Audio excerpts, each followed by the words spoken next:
Arxitekturada birinchi bezak emas, reja bo'ladi, plan deyiladi. Taqinchoqlar keyin taqiladi. Arxitektura rejalashtirish deb bino yoki binolar majmuasining va alohida xonalarni avvalambor qulay yashash va faoliyat yuritish uchun qilingan gorizontal grafik tasvirga aytiladi. Rejalarning soni ko'p. Shulardan ikkita klassikasi bor. Anfiladniy xonaga xonani ichi bilan o'tadigan uylar joylashuv tizimi. Yevropa saroylaridan qolgan meros. Versal, Ermitaj va boshqa barcha deyarli klassik saroylar shu asnoda rejalashtirilgan. Klassika. Hozirda privat zonalarda master spalni, garderob, vanna bilan taqiladigan uylar o'shadan kelgan. Klassika va neoklassikadan boshqasini tan olmaydi. Keyingisi galereyni deyiladi. Issiq iqlimiy sharoitlarda keng qo'llaniladi. Ochiq ayvon o'qi bo'ylab durdek tizilgan alohida xonalar qatoriga aytiladi. Galereyni deyiladi, bir tomoni ochiq.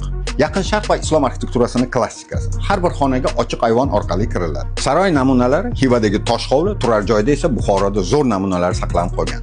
Ayvon yozda soyabon bo'lishidan tashqari unga tutashgan xonalarni alohida bir xo'jalik qilib ham birlashtirib turgan. O'g'limga bir dahliz, bir ayvon berdim deyishardi.